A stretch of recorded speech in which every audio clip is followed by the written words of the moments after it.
Okay, it's time to start on bonds. Stodgy bonds. Boring bonds. Reliable bonds. In fact, long before the movie Gentlemen Prefer Blondes, Andrew Carnegie, the industrialist from Pittsburgh, steel magnate, said gentlemen prefer bonds because they are far more reliable, far less risky and volatile than stocks. That doesn't mean we don't have problems with them, but you're going to sleep a whole lot better when you invest in bonds. Now, are you going to eat? Well, maybe not usually. And the book goes into so much detail on bonds as to take a boring subject and really make it painful. So all you have to understand and remember is what we cover in the presentation, okay? Because what we do is we pull from chapters 9, 18, 19, 20, which is just too much. So make sure you understand what's in the presentation, okay? And then the calculations, that'll be in chapter 10. That's coming up next. Let's get started. Slide number 2. What are bonds? Well, they are securities, which means they are traded, negotiable, publicly traded long-term debt. You're a loaner. When you invest in bonds, you're not an owner as you are when you invest in stocks. You are loaning your money. And the issuer, the corporation, the municipality, the state or local government, the federal government, they are borrowing money from you, the investor.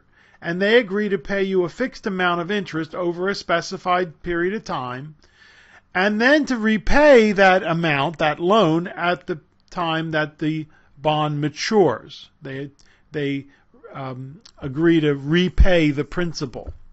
We call bonds fixed income securities, fixed instruments, or just fixed. People just call them fixed investments. Why? Because we know how much we're going to get. It doesn't change. The interest rate doesn't change. There are a few bonds that are sometimes called floaters that change their interest rates, but no, in general, no. Bonds do not change their interest rates. So you are lending your money to the government, state and local government, the federal government, a corporation, and in turn you're going to get interest and the principal. You become a bank, kind of same idea. Slide number 3. The trust indenture is the contract that sets forth the terms between the issuer and the bondholders.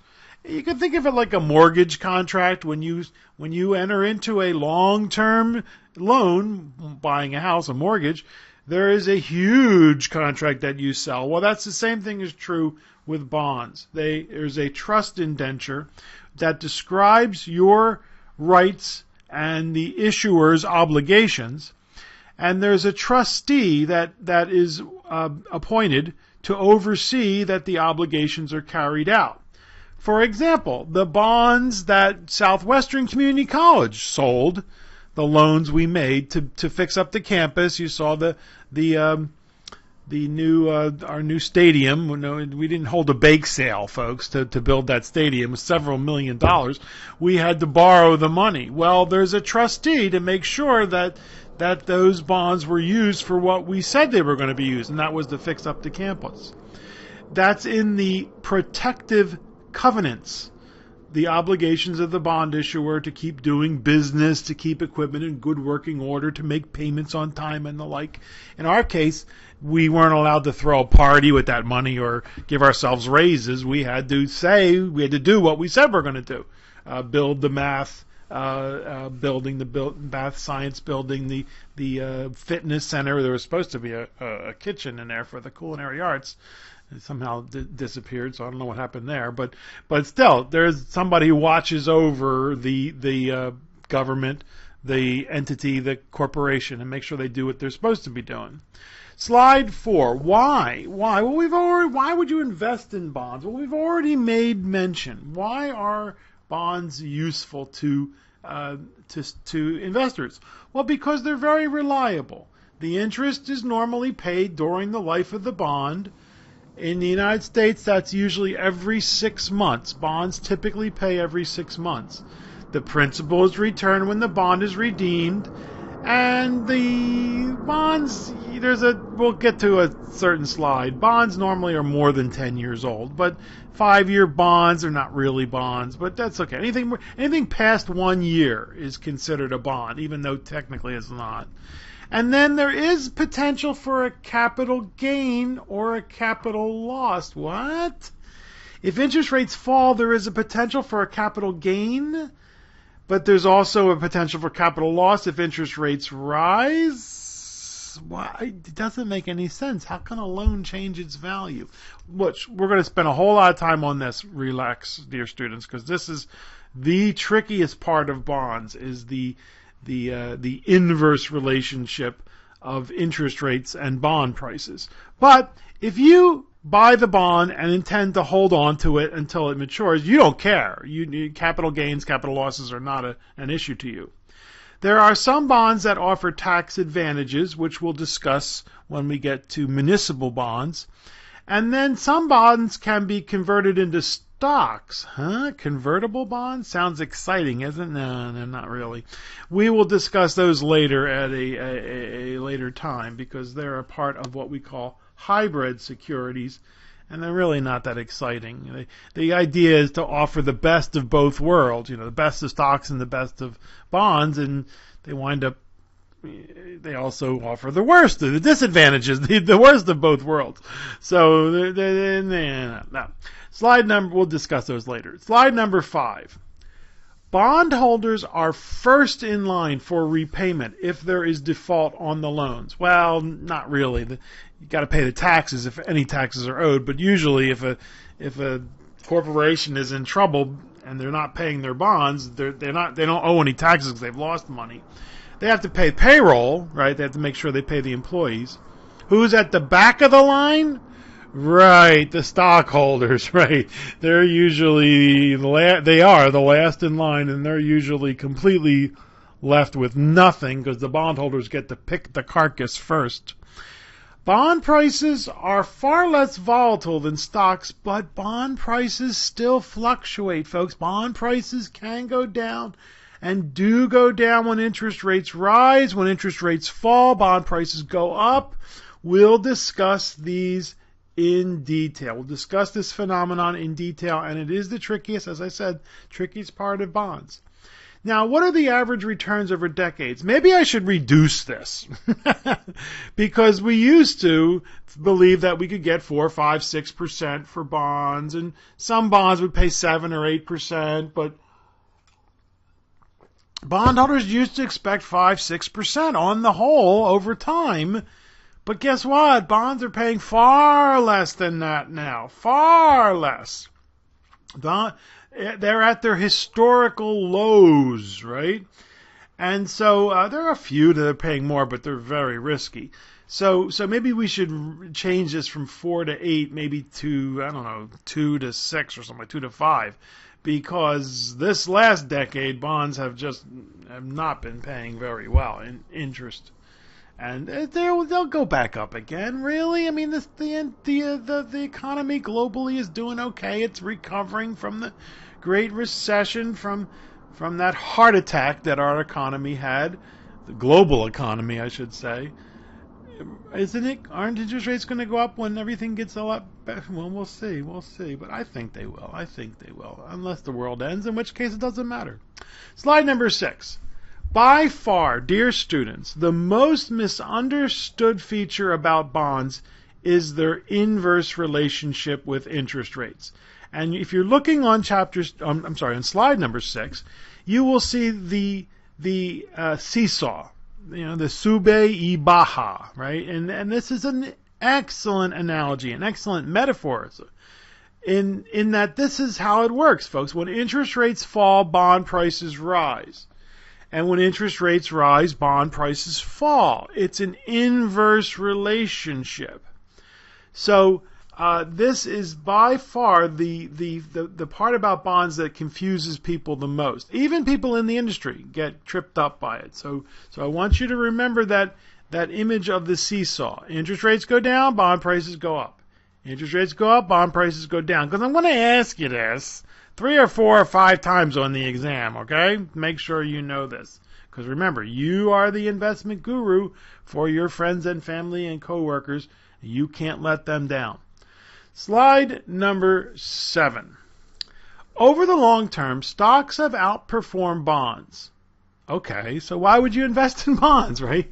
Well, stocks are far more volatile. They carry more risk, right? And bonds offer an element of stability to your portfolio.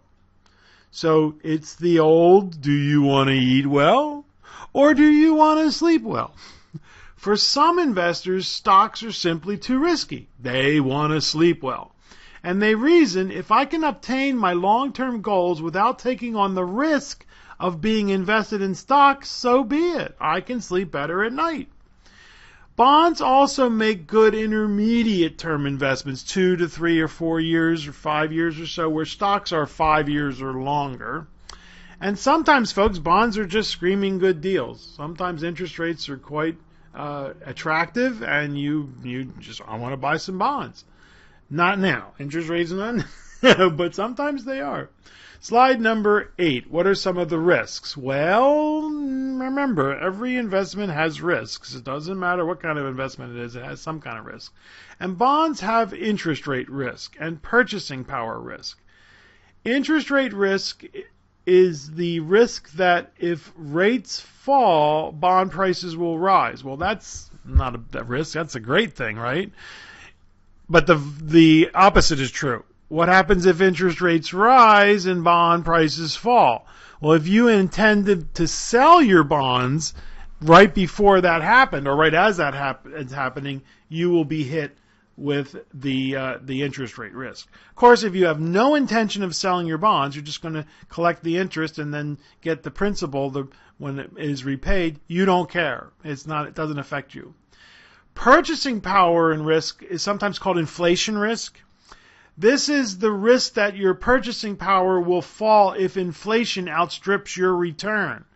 You're getting 1 or 2 or 3%. Inflation's running at 3 or 4 or 5%. You're actually losing money. I know it's hard to believe because you don't see the value of your investment go down, but relative to what it can purchase, yes. And inflation is the bondholder's worst nightmare. The last risk on slide 8 is the business risk, the default risk, the financial risk. And certainly this is a serious issue, but it just doesn't happen that often, folks. It doesn't happen. It's not like when you lose a lot of money in stocks. Most bond issuers pay their interest rates. Most bond issuers pay their principal, just as most people pay their mortgages and pay their car loans. Now, there are defaults. Let's not kid ourselves. Sometimes companies go under, but there's usually plenty of warning before that happens. Big companies will, long before the bonds become junk, will show signs that, hey, maybe it's not a good time to hold these bonds. And then they become what are called junk bonds, distressed bonds, speculative bonds, non-investment grade bonds. And we'll discuss that. This is much less of a risk with munis and treasury bonds. Certainly the United States Treasury has never gone bankrupt. And I don't care whatever they say on right-wing radio, the United States is not going bankrupt, folks. We have a serious deficit problem, yes. We're going to deal with it over the next 10, 20, 30 years.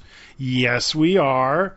And some munis have gone under, but they're very, very far and few between. Detroit, Stockton, San Bernardino, but for the most part, no.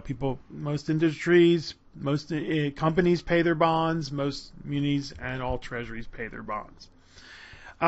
Liquidity risk. Well, this is an issue with bonds, not with stocks, folks. There's always somebody who wants to buy your shares, but the liquidity risk with bonds is more of a problem for people who want to buy the bonds, because but it turns out that people mostly buy bonds and just hold on to them for the income. They're just happy to get the income. So they don't trade as often. So if you're trying to sell your bonds, there might not be people who want to buy it, but the reverse is true. Usually it's people want to buy them and there's not enough of them, right? So it can be a problem, but not really. Somebody's going to want to buy your bonds if they're high quality. If they're not high quality, then yeah, you might have a liquidity problem. And then the prepayment risk, the call risk. What? Well, think about it, folks. If you have a mortgage at 6 or 7% now, yes, you could go out and refinance for a lot less. And that's what happens with bonds. The bond issuer, the company, the municipality, might say, you know what, we can get a whole lot better deal now if we call in our bonds, if we prepay our bonds and refinance. Now, some bonds are non-callable. The entity is forced to continue to pay and cannot call them away. And we'll discuss the call feature in detail a little bit later because it's a little tricky, but not really. They're just refinancing. But you are the bank now, remember, so they're pulling away your loan and paying you back, which is great. You get your money back, but boy, it usually means you have to take a lot less return on your money because you were getting great interest rates and interest rates have fallen. So now you get your money back. You got to buy new bonds and they're not paying as well. Slide number 10, the coupon. Coupon? What is coupon? Well, this is the nominal rate, the named rate, the coupon yield, the nominal yield. This is the feature of a bond that defines the amount of annual interest income. In other words, this is what the bond is paying in interest. And as we said, they normally pay every 6 months, although there are some that pay every month, quarterly, once a year, but mostly all bonds pay every 6 months. Now, where's this coupon coming from? Well, the term coupon rate came from the fact that bonds used to have coupons attached to them. They were called bearer bonds. And on the website and on Canvas, I think, there's a link to images of bearer bonds, of these old bonds where every 6 months you'd clip a coupon, literally clip the coupon, put it in an envelope with your name and address and send it off and they'd send you back a check. Yeah, they're gone, folks. They're long gone, right? But to this day, earning interest from a bond is often called clipping the coupon. Even though all transactions are done electronically, it's still in the language. It's still linguistically used. So you've got to understand, like, what is he talking about, clipping a coupon? Yeah, that's what it means. It means earning your interest, the coupon rate. But another name, nominal rate, the named rate. That's actually a little better rate, but you're going to hear people use coupon rate. What's the coupon rate? Slide number 11, the principal. That's the amount of capital that must be prepaid at the maturity. This is the face amount of the loan, the par value, the face value.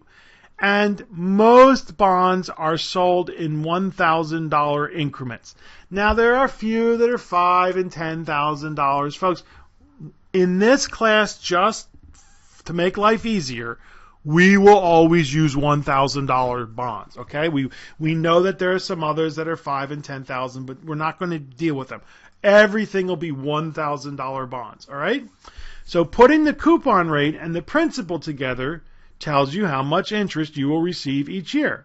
So, for example, a coupon rate of 7% and a principal of $1,000 gives us $70 of interest each year, right? If it's a 9% bond, it'll give us $90. If it's a 3% bond, it'll give us $30. Now remember, that's every 6 months, so it's $30 divided by 2, $15 and then $15. Or $35 and $35 for 7%. And since almost all bonds are denominated in $1,000 increments, knowing the coupon rate gives you the amount of interest. Therefore, normally bond investors simply refer to their bonds by the coupon rate of the maturity. I bought a 7% 30-year bond. Make sense? So you know you're going to get 7% for the next 30 years. unless the bond is called away from you, in which case they give you your $1,000 and shake your hand and say, thank you very much, we're not going to pay you 7% anymore. We've refinanced the loan. Slide number 12, the maturity date. That's the date on which the bond matures and the principal must be repaid. So you see, you're thinking the loan is going to go down over time. No, that's not how bonds work. Typically, those are called term bonds. They are the most common. So the company will issue 20-year bonds that all mature in 20 years on the exact same date. Right, that's how it works. But there are other types of bonds. There are serial bonds that have series of maturities. So for example, the company may issue series of 20-year serial bonds with 20 maturity dates. And they often do it in 5-year increments. So 1/4 of them will mature in 5 years, another quarter in 10 years or 15 years. But they could mature one in every year. They could have some that mature every year. So a certain portion of the issue would come due and be paid off. Now, typically, it's okay, this is a 20-year bond, but yours is going to be gone in 5 years or 10 years. But sometimes they have a lottery, and whoop, we pulled yours away from us, from you. We pulled yours away. But no, and you want to know. I mean, that's part of making a decision, an informed decision about your bond is when it matures. So, but you're not that many. Term bonds are the more prevalent. The bond is going to be there for 20 years or 10 years or 30, whatever the maturity date is. Now, I made mention to this in the beginning. Technically, there's a difference between a bond and a note. I hate this. This drives me up a wall. Notes mature in 2 to 10 years, whereas bonds mature in 10 plus years. Big deal. I call it the 5-year bond, the 10-year bond, the 10-year treasury bond. It's not the 10-year treasury bond. It's the 10-year treasury note. Who cares? Some bonds mature in 50 years or 100 years, and there are some bonds that never mature. They're called perpetuities, which is a great word you can use to spit on your friends. Or consols. I think, was it Mexico, just a few years ago, just issued 100-year bonds that don't mature for 100 years. So that's who's got a 100-year time frame? I don't know, not me.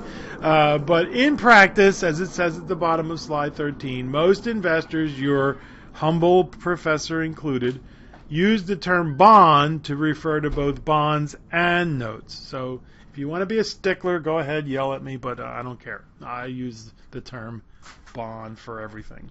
But not bills, not treasury bills, not the short term, less than a year. No, those are not bonds. Slide 14. Here we go. Here we're going to describe the call provision. Very important, very important.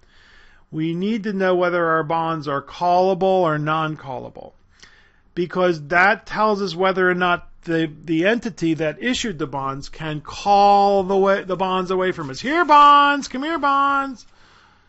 This is the provision that specifies whether and under what circumstances the issuer, the corporation, the state or local government, the federal government, can retire, prepay the bond prior to the maturity date. And as we said, if interest rates drop, just as a homeowner would want to refinance their mortgage, a bond issuer would want to refinance their bond loans. The issuer calls in the bonds. Come here, bonds. Come on, bonds. The bonds are called away. It's also called prepayment of bonds. All their factors being equal, and they never are. Which would you rather have? Right. You would rather, as the investor, prefer non-callable bonds to callable bonds. Okay? So that's what you would prefer. Now, the issuer, they'd rather issue callable bonds. Just in case interest rates fall, they could refinance. Exactly. So, slide number 15. What are the 3 types? Well, the first type is freely callable, which means they can call it at any time. They can retire at any time. Non-callable, which means they're prohibited from retiring the bond before the maturity date. And then typically, if it's going to be callable, there will be a deferred call, a call protection period, a call deferment period, which means they have to wait a certain amount of time. And if you go on the website or it's in Canvas, there's a couple of, a couple of muni bond quotes from the newspaper that show you these the call protection periods. They give you a certain amount of time before the bond is called away from you. Most corporate and municipal bonds are freely callable or usually have a deferred call protection period. Treasuries, so far, are always non-callable. The United States government has never issued callable bonds. Which is the least desirable? Which is the most desirable? Well, the least desirable for you as an investor, for us as investors, is freely callable. And the most desirable is to have non-callable bonds, certainly, because if the interest rates fall, you want to be able to continue to earn that interest. Deferred call is in between, right? It gives you a little bit of time. So that's how that works. And realize that, yes, if you're going to find non-callable bonds, exactly, the interest rate's not going to be as high because it's more desirable to the investor. Slide number 16, the call premium. Well, this is, you can think of it like a prepayment penalty. This is the amount that is added to the bond's par value and paid to investors when a bond is retired prematurely. So, for example, there might be an $85 premium, call premium, which means not only do they have to pay you the $1,000 that they borrowed from you, that you lent to them, they have to pay you $50 or in this case $85 as a premium, as a prepayment penalty. If there's no call premium, then the bond is said to be callable at par, at the face value. And typically there is some kind of premium to call away the bond because, hey, you don't want it to be called. That means you're losing out on the interest that they're paying you. But okay, so we'll pay you an extra $30, $50, or $85 or whatever it is. Slide number 17. So now we're coming back to that trickiest part of bond investing, the inverse relationship of interest rates and bond prices. The premium bond is a bond with a market value that is greater than the par value. So the par value is 1,000, but this bond is selling for more than 1,000. When does this happen? When interest rates fall. A discount bond is exactly the opposite. This is a bond with a market value lower than the par value. So this bond has a face value, par value of $1,000, and it's selling for $900. It's selling for less. What's happened? Interest rates have risen. Interest rates rise, the bond prices fall. Now this also occurs when and if the investment community believes the bond issuer is in danger of defaulting on interest payments or principal payments. It means that people are dumping the bonds. They think the company's going to go under or the municipality is going to go under and the price will fall. If there is no premium, if there's no discount, the bond is said to be selling at par, selling at face value. Are you with me? Now, here's where we ask, wait a minute, Piano, this doesn't make any sense. Why would a bond sell at a premium or a discount to its par value? If the loan is for $1,000, wouldn't the bond always sell for $1,000, right? No. The interest rate on the bond doesn't change. It is fixed. That's why we call bonds fixed investments. So since the interest rate doesn't change, the price of the bond changes to reflect the change in the prevailing interest rates within the financial industry. Do you remember the image of the seesaw? Right. The interest rate falls, the bond price goes up. The interest rate rises, the bond price goes down. Because the interest rate on your bond doesn't change. Your interest rate is fixed. But interest rates in the industry are going up and down all the time. You see, it's a little tricky. Your interest rate does not change on your bond. That bond's interest rate doesn't change, but the interest rates behind the bond in the industry, in the prevailing marketplace, are changing all the time. So the price of the bond changes. So let's take a look at an example here. You, on slide number 19, had the genius ability to buy this bond paying 10%. You have to go back to the 1980s to get a bond at 10%, folks. And the bond's face value is $1,000. So what do you get in a year? $100, right? This is how it works, folks. It's a 10% bond, you're getting $100. Now, what happens if interest rates fall to 8%? You see, now bonds are paying $80. 1,000 times 80, right? 1,000 times 8% is $80. You'd have to pay $1,250 to get the same amount of interest. So you're not going to sell your bond for $1,000 because your bond is still paying $100. The interest rate doesn't change. So your bond is now worth more than it was. And if you sold it, which you don't have to do, you're not required to sell it, folks, but if you were to sell it, you would sell it at a premium. You would say, I'm not selling my 10% bond for $1,000 because you have to pay. You folks buying new bonds, you're paying $1,000 and only getting $80 of interest. So you better pay me more for my bond. And if you sold it, you'd have a capital gain. And the same thing is true if the interest rates rise. If that same 10% bond you own is giving you 10% or $100 a year, and now interest rates rose to $12. I'm sorry, 12%, not $12. 12%. What's going to happen? Right. Now bond investors are paying $100 and they're getting $120. Excuse me, of interest. They're getting $120 of interest. So they're not going to pay you $1,000 for your 10% bond. They're going to expect a discount. They're going to expect you to drop the price. Now, you don't have to, folks.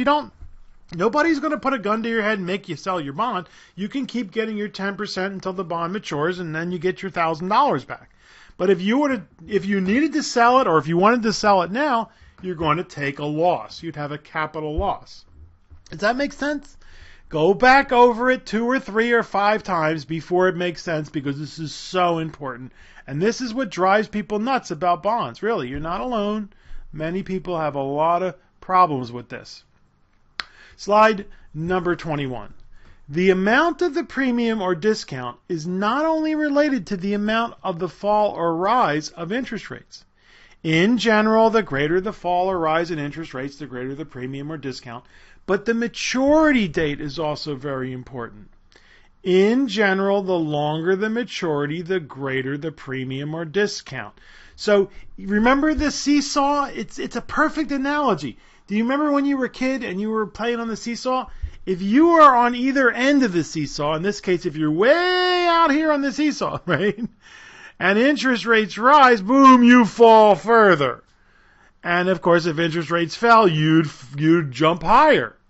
As you go towards the middle, this is 0 right here at the fulcrum right there, you bounce up and down a whole lot less. And remember, when we were kids, we used to do this jump in the middle, and the folks on either side would be going way up and way down, but you would just be moving a little bit back and forth. You see? This is why longer-term bonds are riskier than shorter-term bonds, because longer-term bonds are affected much more strongly by the changes in interest rates. So there's a much bigger opportunity for interest rates going down and bond prices going way up, the long term. But if interest rates go up, the long-term bonds are going to fall a lot harder. Whereas the short-term bonds, they go up and down a little bit, not much. In fact, as you get closer and closer to maturity, bonds start to look like corporate paper, treasury bills. They start to look like short-term securities because they might be ready to mature in 6-9 months. That's corporate paper. That's a treasury bill. And those are, we know that those are not affected by interest rates because there's just not a whole lot of time. Come on, make sure you understand this. It's very, very important. You can do it. I know you can. You are awesome. Slide 22. Here's a graph from the book, and I would switch it around. I'd put the 0 over here. But anyway, as you get closer to the maturity, you see that the discount goes higher and higher and higher. And as you get closer to the maturity, the premium, I'm sorry, did I say higher? Yeah, it goes higher and higher and higher, closer to 1,000. As you go closer to the maturity in 0 years, the premium goes down. The farther away you are from the maturity, the premium is higher and the discount is lower, it is bigger. So I don't know. This graph helps great. If it doesn't, don't worry about it. But I would have put the 0 over here and the 30 over here. But still, the idea is we're getting closer and closer to the time when the bond matures. We're getting closer and closer to the par value, which is $1,000.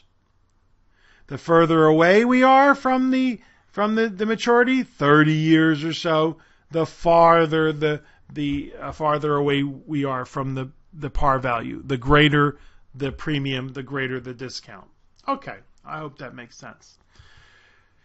Slide 23. This is a recap of what we've just discussed. In general, long-term bonds exhibit greater price volatility, but also the greater opportunity for capital gains or losses. Intermediate-term bonds, short-term bonds exhibit lesser price volatility and a lesser opportunity for capital gains or losses.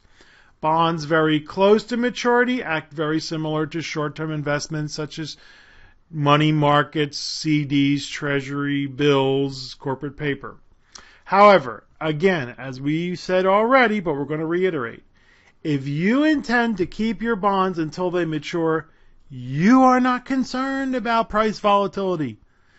You will always receive the par value of the bond when it matures, except in the rare case of a default. Then you're in trouble. Then we've got serious issues. So does this all make sense? I hope so. Go back and make sure you understand it, because it's very important, folks. And it confuses people no end. And this is why back in Chapter 4 we said that long-term bond funds were riskier than short-term bond funds, with intermediate being in between.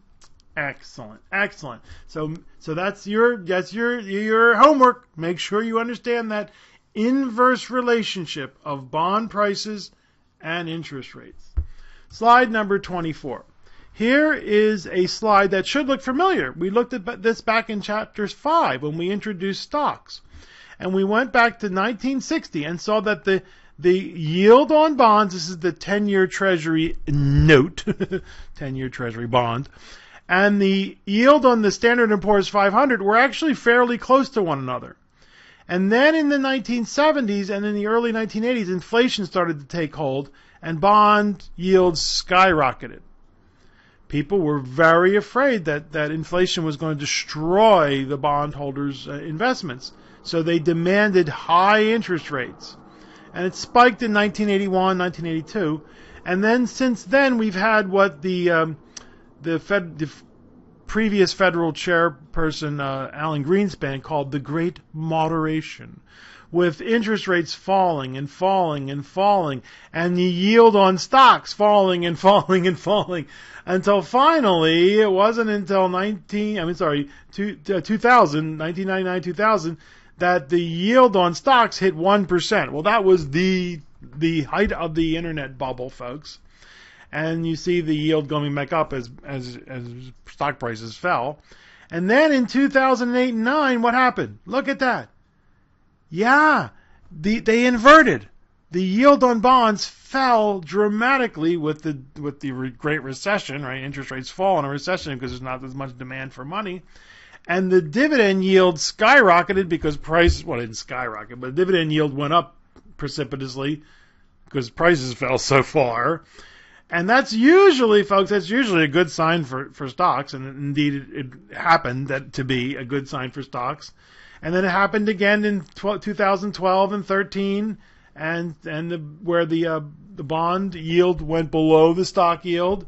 And that was a great year for stocks. And so far they've been bouncing along, and now the yield on bonds is a little higher than the yield on stocks. But what people are afraid now, and you'll hear this in the news, they're afraid that bond yields are going to skyrocket. They're afraid of the deficit. They're afraid of the fact that we have, so much more debt than we used to have. And there's some reason to be concerned, but in general, folks, the economy is doing pretty well, and so we should be able to make these bond payments. Now we have to deal with the deficit, and that's a political football. The party that's in power doesn't normally want to worry too much about the deficit, while the party that's out of power screams and hollers and says we got to do something in deficit. But then when they switch, the Republicans have been screaming for about the deficit all throughout the Obama years, and now that they're in power, they're you can increase the deficit. Don't worry, tax cuts will take care of everything. Where have we heard that one before? Let me ask you a question. What do you think is more important, the bond market or the stock market? Well, that's a silly question. They're both very, very important. But the truth is, folks, the bond market is far more important, because the bond market is where we go to borrow money. We, meaning our corporations, our state and local governments, our federal governments, so that we can get where we need to go from point A to point B. Whereas the stock market, it's extremely important, and because it's the ownership in the society, which one's bigger? Well, many people think it's the stock market. Wrong. The bond market is far larger than the stock market, indeed. So bonds, they don't get all the press. They're not talked about every day in the news a little bit, where stocks are talked about all the time. But the bond market's more important, folks. More important. I think it's just kind of, like I said, it's a silly question because they're both very, very important. Don't get me wrong. But no, we have to be able to borrow. Just as we individuals, we retail individuals would have a very difficult time getting from A to B without the ability to go to a bank and borrow, buying a house, for instance. Corporations, state and local governments. Can you imagine Southwestern trying to build that stadium without the ability to sell bonds and make payments? Yeah, exactly. So when we come back, folks, we're going to finish up Chapter 9 by looking at the various types of bonds and the risk-reward profile of each. We'll go from the least riskiest, Treasury bonds, through munis, and then to corporate bonds. Okay? So I hope it's not too boring, but go back over and make sure you understand that inverse relationship of interest rates and bond prices. See you in our next presentation for Chapter 9 on bonds.